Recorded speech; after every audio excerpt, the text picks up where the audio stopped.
नमस्कार मित्रांनो.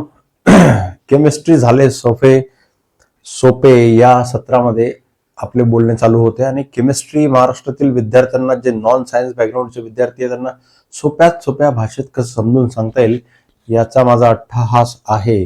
ओके, तर तुम्ही यात जर काही जॉईन झाला असणार आहेत तर अपन समोरच्या गोष्टी बघूया. और जिनको भी बहुत फैंसी वीडियो चाहिए, बहुत ज्यादा इफेक्ट चाहिए, ऐसे लोग भाग जाने का रे, इधर रहने का नहीं.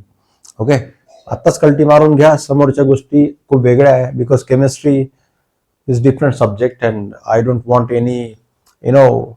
any haywire just coming across my way and just doing it. जे खरोखर ज्यांना केमिस्ट्री समजून घ्यायचं ते थांबतील, बाकी व्हिडिओ पाहणार नाही. ओके, फिक्स केमिस्ट्री वोकॅब्युलरीचा आपला एक सेशन चालू होता, ज्यामध्ये मी म्हणालो की 10वी पर्यंत जेवढे काही एमपीएससी ला टॉपिक्स आहेत, आपले जेवढे टर्म्स आहेत, ते सगळे नॉन सायन्स बॅकग्राऊंडच्या विद्यार्थ्यांसाठी फ्रेंडली कसे बनवता येईल ते मी प्रयत्न केलेला आहे. तर आपण सर्वात पहिला टॉपिक बघितला बेसिक केमिस्ट्री टर्म्स, जे फाउंडेशनचे आहेत. त्यामध्ये आपण बघितलं तर केमिस्ट्री म्हणजे काय, मॅटर म्हणजे काय, सबस्टन्स म्हणजे काय, मिक्सचर काय, मिश्रण काय, शुद्ध पदार्थ काय, मूलद्रव्य काय, कंपाऊंड काय. ठीक आहे, असं करत करत आपण समोर समोर आलो. ओके, प्रश्न सुद्धा बघितले. ठीक आहे, त्यानंतर आपण पदार्थाची अवस्थावरती आलो. त्यात सॉलिड, लिक्विड, गॅस आणि अवस्थांतर, म्हणजे घन, द्रव्य, वायू आणि अवस्थांतर हे काय, त्याच्यावरचे प्रश्न पण बघितले. समजावून सांगण्याचा प्रयत्न केला सोप्या भाषेत ते आहेत काय, कारण प्रश्न कसे विचारले जाऊ शकतात. माझे प्रश्न तुम्हाला इन्साइटफुल असणार आहे, म्हणजे तुम्हाला दृष्टी देणारे असणार, चष्मा देणारे असणार आहे. तुम्हाला चष्मा असेल तर ठीक आहे, पण तो चष्मा, माझा चष्मा घातला तर खूपच चांगली गोष्ट होईल. आजचा हा टॉपिक खूप महत्वाचा आहे, केमिकल रिॲक्शन्स. ओके, म्हणजे तुम्ही केमिस्ट्री शिकत असताना तुम्हाला सर्वात महत्वाची गोष्ट जी आहे ती म्हणजे केमिकल रिॲक्शन्स आहे. If you understand chemical reactions, okay, you will understand more than 50% of chemistry, because chemistry is intergamete is depend on how two elements, two particular ions, they share their electrons with each other. Okay, so that's why it is very important. Okay, let me tell you one important thing. Chemical reactions, रासायनिक अभिक्रिया म्हणजे काय होतं, यामध्ये पदार्थांमध्ये इलेक्ट्रॉनची देवाणघेवाण होते, आणि आणि आणि पदार्थांमध्ये बदल होते. हा बदल जो आहे हा रासायनिक बदल आहे. कसा बदल आहे? रासायनिक बदल होतो, रासायनिक बदल. आणि हा जो आहे इरिव्हर्सिबल आहे. इरिव्हर्सिबलचा अर्थ कळला का तुम्हाला? इरिव्हर्सिबल म्हणजे परत तसंच जसं आहे तसं त्या अवस्थेत न येणारा. Okay, it is permanent change. Okay, तर याबद्दल आपण बऱ्याच गोष्टी समोर बघणारच आहोत. तुम्हाला फक्त आयडिया देण्यासाठी की हे कीवर्ड तुम्हाला लक्षात ठेवायचे, तुमच्या डायरीमध्ये लिहून ठेवा, तुमच्या नोट्समध्ये लिहून ठेवा. एंटायर केमिस्ट्री शिकत असताना ह्याच गोष्टी लक्षात ठेवा, तुम्ही जिंकले समजा. रिॲक्शन मध्ये रिॲक्टंट सामील असतात. रिॲक्टंट्स म्हणजे काय, तर अभिक्रियक किंवा अभिक्रियाकारक. जे अभिक्रिया घडून आणतात ते अभिक्रियाकारक, रिॲक्टंट्स. म्हणजे अभिक्रियेत सहभागी पदार्थ हे सहभागी होतात, एकमेकांना इलेक्ट्रॉनची देवाणघेवाण करतात आणि आपले ऑक्टेट पूर्ण करून शांत होतात. Okay, like means, okay, like male and female are marrying together to form an offspring. Okay, yes, they give each other what they want. Same thing, अभिक्रिया करा. नेक्स्ट आहे प्रोडक्ट. प्रोडक्ट म्हणजे उत्पाद म्हणजे हा जो ऑफस्प्रिंग जो आहे तो प्रोडक्ट आहे. प्रोडक्ट म्हणजे कोण, की अभिक्रियेनंतर तयार होणारा पदार्थ. ओके, अभिक्रियेनंतर तयार होणारा पदार्थ तोच आहे. मी जर म्हणालो की ओके ठीक आहे, हायड्रोजन आणि ऑक्सिजनची अभिक्रिया करू, आपण पाणी तयार करूया, H2O असंच तयार होणे. दोन काय लागतील, हायड्रोजन लागतील, पण त्याच्यामुळे तयार झालं का नाही. आणि ऑक्सिजन खुद O2च्या स्वरूपात असतो नेहमी, म्हणून इकडे कमीत कमी 4 तुम्हाला आवश्यक असतील तेव्हा तुम्ही पाणी तयार करू शकाल. परंतु ही रिॲक्शन की एवढी सहसोपी नाही आहे. पदार्थ, उत्पाद हा पाणी आहे, रिॲक्टन्स हायड्रोजन ऑक्सिजन आहे. हे नॅचरली म्हणजे हे एका विशेष कंडिशन मध्येच तयार होते, मानव त्याला तयार करू शकत नाही. म्हणून पृथ्वीवर एकदाच पाणी तयार झालेले, त्यानंतर आपण पाणी तयार करू शकत नाही. नैसर्गिक परिस्थितीवर तयार झालेला पदार्थ आहे. पण तरी सांगायचं होतं मला, म्हणून सांगितलं. केमिकल इक्वेशन, रासायनिक समीकरण कशाला म्हणतो आपण, की अभिक्रियेचे प्रतिकात्मक लेखन आहे. जसं अभिक्रिया हायड्रोजन ऑक्सिजन मध्ये झाली, त्याचे प्रतिक्रियात्मक लेखन मी इथे दाखवले.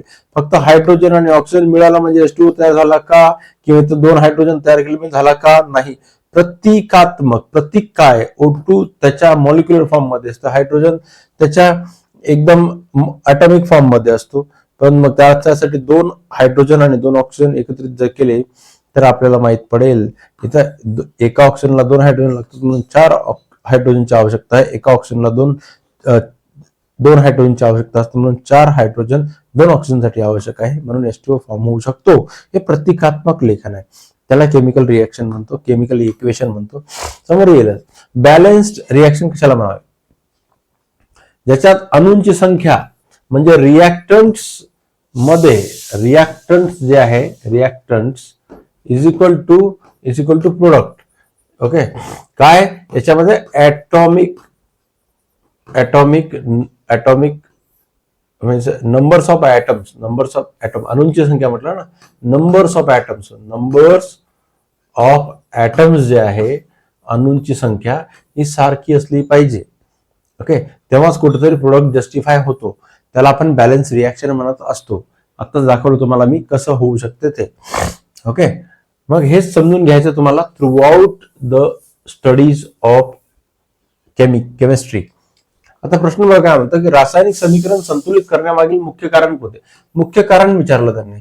ओके, समीकरण संतुलित करण्यामागचं, समीकरण सुंदर दिसावे ते आहे का, अभिक्रिया जलद व्हावी ती आहे का, की वस्तुमान जतन नियम पाळण्यासाठी, म्हणजे कन्झर्वेशन ऑफ मास जो आहे, ॲटॉमिक नंबर त्याचं तेच दाखवते, means law of conservation of mass हे सिद्ध करण्यासाठी जे आहे आपल्याला रासायनिक समीकरण संतुलित करावं लागते. कारण या नियमानुसार कोणतेही 2 रिएक्टंट जेव्हा एकमेकांसोबत रिएक्ट करतात, म्हणजेच अभिक्रिया करतात, तेव्हा तयार होणारा उत्पाद जो आहे ते सेम वस्तुमान दाखवतो, सेम वजन दाखवेल, सेम वस्तुमान दाखवेल. लक्षात ठेवा. म्हणून वस्तुमान जतन नियम म्हणजे law of conservation of mass हे पाळण्यासाठी केला जातो. लक्षात ठेवा, रासायनिक अभिक्रियेत वस्तुमान जतनाचा नियम लागू होत असतो, हे आपण शिकणार आहोत. प्रेस्लीचा नियम आहे, आपण नंतर बघणारच आहोत. नेक्स्ट क्वेश्चन बघा काय म्हणते, इम्पॉर्टंट रिएक्शन टाइप्स खूप इम्पॉर्टंट आपल्यासाठी. ओके, ह्या रिएक्शन्सवर सर्वात जास्त प्रश्न विचारले, आणि खास करून ह्या 5 रिएक्शन ज्याच्यावर सर्वात जास्त प्रश्न विचारलेले आतापर्यंत. आजचा फोकस पॉइंट जो आहे तुमचा हाच आहे. Okay, you have to focus in a damn positive way. Okay, you have to be very much attentive to this. लक्षात ठेवा, important reaction types. Okay, I mention reaction types म्हणजे अभिक्रियांचे प्रकार. त्यामध्ये सगळ्यात पहिले संयोजन, कॉम्बिनेशन रिएक्शन. संयोजन म्हणजे काय, की 2 संयुगे एकत्रित येतात आणि त्यांचं संयोजन होते आणि त्यातून नवीन पदार्थ तयार होतो. पदार्थ एकत्रित येत असतात त्यामध्ये. ठीक आहे, पदार्थ एकत्रित येणे, एकत्र शब्द लक्षात ठेवा, पदार्थ एकत्रित येत असतात. समोर मी सांगेल कॉम्बिनेशन रिएक्शन वरती प्रश्न कसा आहे. फॉर एक्झाम्पल इथं पाहून घेऊ आपण. एकत्रित म्हणजे काय, इथे तुम्हाला क्वेश्चन माहित पडेल की जसं कॅल्शियम कार्बोनेट हे जे आहे हे स्वतः एक रिएक्टंट आहे, त्याचे कॉम्बिनेशन रिएक्शन होते. सॉरी, याच्यामध्ये आपण बघतो, त्याची कॉम्बिनेशन नाही, सॉरी मी म्हटलं की मॅग्नेशियम आणि ऑक्सिजन हे दोन्ही एकत्रित येतात. हे 2 रिएक्टंट्स आहेत. याच्यामध्ये मॅग्नेशियमचे 2 अणू आणि ऑक्सिजनचा 1 अणू असं मिळून, म्हणजे इथं मॅग्नेशियमचे 2 अणू आणि ऑक्सिजनचे 2 आहेत, पण म्हणून इथं 2 लिहिलं तर दोघांना लागू होते, म्हणून MgO मॅग्नेशियम ऑक्साईड तयार होतो. अशामुळे संयोजन अभिक्रियेत 2 किंवा अधिक पदार्थ एकत्र येऊन एकच पदार्थ तयार होतो, याला कॉम्बिनेशन रिएक्शन आपण म्हणत असतो. ओके, तर ही रिएक्शन लक्षात ठेवावी. ओके, गॉट दिस पॉइंट. येस. नंतर आहे डिकम्पोजिशन अर्थ होते अपघटन किंवा विघटन. अपघटन, आणि घटन. घटन म्हणजे ज्या प्रक्रियेने ते घडलेलं आहे, बनलेलं आहे, ती नष्ट होणे. ज्याने कंपोजिशन बनलेलं आहे ते डी होणे म्हणजे नष्ट होणे. हे म्हणजे सडणे, कुजणे, संपून जाणे.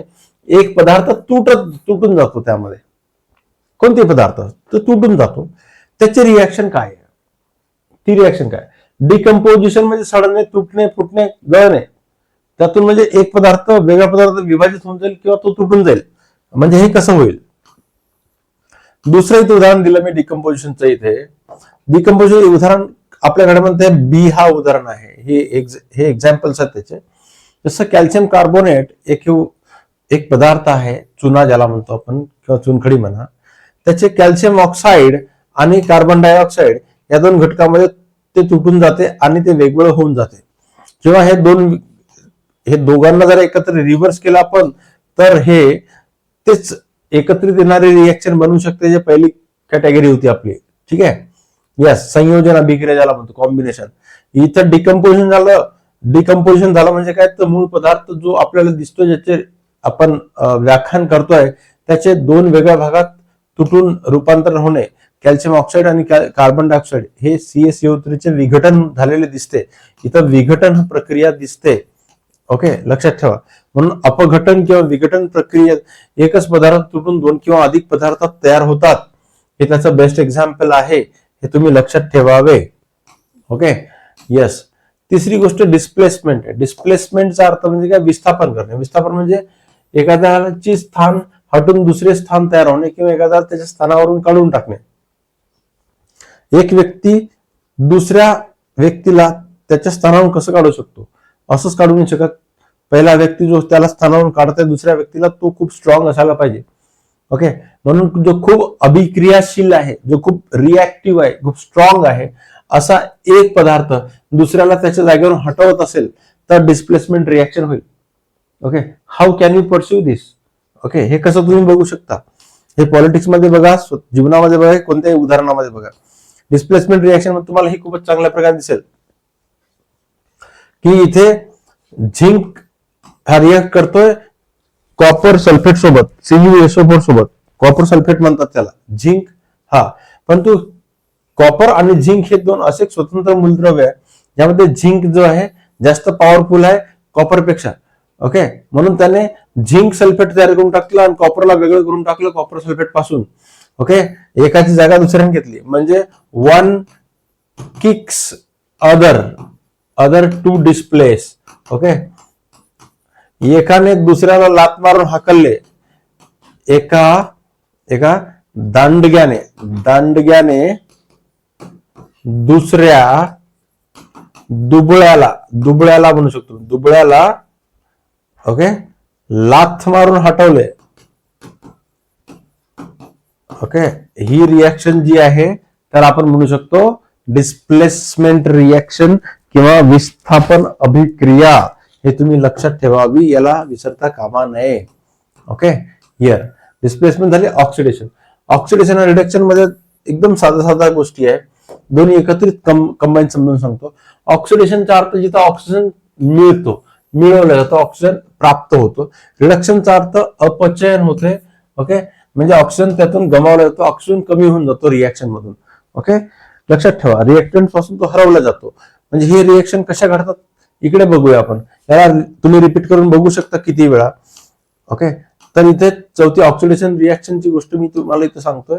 हे रिडक्शन पहिले सांगतो, मग ऑक्सिडेशन सांगतो.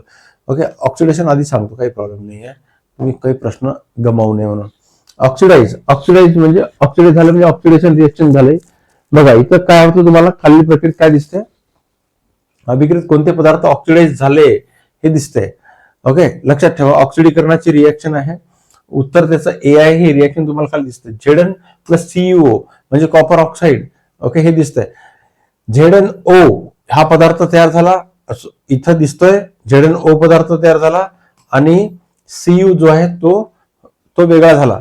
तुम्हाला वाटेल की हे डिकम्पोजिशन रिएक्शन आहे, तशा प्रकारची आहे सुद्धा, परंतु एक काम लक्षात ठेवा की ह्या रिएक्शन मध्ये Zn ला ऑक्सिजन मिळाला म्हणून हा Zn ऑक्साईड तयार झाला, झिंक ऑक्साईड तयार झाला आणि कॉपरला वेगळं काढलं. कॉपरने इथं गमावलेली गोष्ट आहे ऍक्च्युली. ओके, लक्षात ठेवा, हे जोडीने विचारले जाणारे रिएक्शन्स आहेत, खूप महत्वाची गोष्ट. ओके, जो रिएक्टंट आहे, मेन रिएक्टंट, त्याला काय मिळालं हे महत्वाचं आहे. ओके, एखाद्या दुसऱ्या संयोगामधून कोण बाहेर गेलं हे जास्त महत्वाचं नाहीये, कोणाला मिळाले कोणी गमावलं जास्त महत्वाचं नाहीये. ओके, रिएक्शन बद्दल काय सांगतो? खालीलपैकी कोणती अभिक्रिया अपचयन म्हणजे रिडक्शन दर्शवते? पदार्थास ऑक्सिजन मिळते की पदार्थाकडून ऑक्सिजन गमावला जातो. ऑक्सिजन गमावला जातो ही रिएक्शन दाखवते. अपचनचा अर्थ ऑक्सिजन गमावणे होय. हे दोन्ही जोडीने विचारले जाणारे आहे. इथे तुम्हाला ऑक्सिडेशन रिएक्शन दाखवली. इथे तुम्हाला कळेल कशा प्रकारे आपण रिडक्शन रिएक्शन दाखवतो. सेम रिएक्शन आहे. सेम रिएक्शन पहा. सेम रिएक्शन मध्ये लक्षात ठेवा सेम रिएक्शन आहे. या रिएक्शन मध्ये पहा Zn प्लस सीयू हे दोन्ही जे आहे ओके हे रिॲक्ट करताय. झिंकला ऑक्सिजन मिळाला परंतु कॉपरला तो गमावावा लागला. तर कोणी गमावले लक्षात ठेवा. CuO ने गमावले. आधीच्या याच्यामध्ये Zn ने मिळवले होते. इथे CuO जो आहे कॉपर ऑक्साईड याने ऑक्सिजन गमावला आणि Cu वेगळा झाला. ऑक्सिजन Zn सोबत गेला म्हणून ती रिएक्शन थोडीशी विरुद्ध झाली. तुम्ही रिपीट करून बघा तुम्हाला कळेल. ओके इथे सांगतो परत मी एकदा. इथं सेम रिएक्शन आहे. दुसरं काहीच नाही झालेलं आहे. इथं झिंक आणि कॉपर ऑक्साईड एकत्रित आले. ओके रिएक्शन झाले. त्याच्यामध्ये Zn ला ऑक्सिजन मिळाला. Cu वेगळा झाला म्हणजे Zn ने मिळवले. ओके पण at the same time Cu ने गमावले की नाही. ओके कॉपर ऑक्साईडने गमावले की नाही. ऑक्सिजन गमावलं कॉपर वेगळा झाला. इथं तेच म्हणताय की इथं काय झालं. इथं कोणी गमावलेलं आहे. अपचयित कोणाचे झालेले आहे. कोणते पदार्थ अपचयित झालेले आहे रिड्यूस झालेले आहे तर कॉपर ऑक्साईड रिड्यूस झाले. त्याने आपला ऑक्सिजन गमावला मित्रांनो आणि कोणाला दिला Zn ला दिला आणि Cu वेगळा झाला. अशा प्रकारे आपण बघू शकतो की ही रिएक्शन झालेली आहे. म्हणून टाइप्स ऑफ रिएक्शन मध्ये या 5 रिएक्शन जे आहे ते अत्यंत महत्वाचे आहेत. तुम्ही याला गमावता कामा नये. लक्षात ठेवा इम्पॉर्टंट रिएक्शन. याच्यापेक्षा अजून वेगळ्या रिएक्शन आहे. कमीत कमी 8-9 रिएक्शन्स आहेत. परंतु ह्या combination reaction decomposition reaction displacement reaction oxidation reduction हे 5 रिएक्शन परीक्षेत विचारण्यासाठी नेहमी तलवार उपसूनच बसलेले असतात. म्हणून त्याला लक्षात ठेवावे. Okay yes. त्याच्यानंतर आपण समोर बघायला गेलो ते विल फाइंड ह्या टर्म्स आहेत ऍसिड बेसिस अँड सॉल्ट. हे खूप व्हेरी इम्पॉर्टंट याच्यावरती मी प्रश्न आता सांगत नाही. मेन कोर्स मध्ये याचं हे सांगण्यात आलेलं आहे. तिकडे तुम्ही लक्ष द्यावे. ओके कोर्स सबस्क्राईब करा. खूप जास्त महाग नाही खूप स्वस्त आहे. पण तुम्हाला केमिस्ट्रीमध्ये पूर्ण मार्क्स मिळवून देण्याची खात्री याच्यात गॅरंटी आहे. नाही मिळाले तर पैसे वापस असं समजा तुम्ही. ऍसिड म्हणजे आम्ल म्हणजे काय.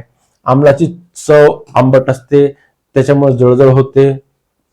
हे त्याची एकदम प्रिलिमिनरी टेस्ट आहे. तुम्ही सुरुवातीला अभ्यास करत असताना ह्याच गोष्टी लक्षात ठेवा. ओके कोर्समध्ये सांगण्यात आलेलं की असं का बरं होते की जळजळ का होते. ओके असं होण्याचं कारण काय. ऍसिड्स कडे तुम्ही बघितले तर तुम्हाला माहित पडेल की ऍसिड्स कडे अजून फ्री इलेक्ट्रॉन्स उपलब्ध आहेत आणि म्हणजे त्यांना गरज आहे त्यामुळे ते मिळवण्याचा प्रयत्न करतील. त्यामुळे ज्याचे होईल त्याचे रिॲक्शन करण्यास तयार असतात. म्हणून ऍसिड जे जाळून टाकते एकदम. ओके बेस म्हणजे काय आम्लारी काय यांच्याकडे अतिरिक्त हे असतात काय म्हणतो आपण त्याला आयन्स असतात म्हणजे इलेक्ट्रॉन्स द्यायला तयार असतात आणि रिॲक्शन करतात त्यामुळे ते शांत होतात. कडू साबणासारखा यांचा टेस्ट असतो. सॉल्ट म्हणजे क्षारमीठ म्हणजे काय. ओके तर हे आम्ल प्लस आम्लारीचे एक प्रोडक्ट आहे. उदासीनीकरण कशाला म्हणतो आपण जेव्हा आम्ल व आम्लारी दरम्यान रिॲक्शन होते तेव्हा मीठ तयार होते. ओके हे न्यूट्रलायझेशनची एक रिॲक्शन आहे.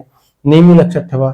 नेहमी असं होतं. याचे उदाहरण सुद्धा त्यात दिलेलं आहे आणि तुम्हाला समजून जाईल. इंडिकेटर निर्देशक काय या रिॲक्शनचे. आम्ल आणि आम्लारीची ओळख कशी करावी याबद्दलचे सुद्धा तुम्हाला सर्व नोट्स सर्व इम्पॉर्टंट पॉइंट सर्व प्रश्न प्रिव्हियस इयर क्वेश्चन्स हे कोर्समध्ये दिलेले आहे. तुम्ही एकदा त्याला बघून घ्या. परंतु हे तुमच्यासाठी सांगतो की तुम्ही या शब्दावर जर रिसर्च केलं तर माझा कोर्स जॉईन करण्याची गरज पण पडणार नाही. तुम्ही डिटेलमध्ये रिसर्च करा and you will get everything. Okay, metals and non-metals, this is again a very important part. Every year questions are asked on this. Metal म्हणजे काय तर धातू आहेत.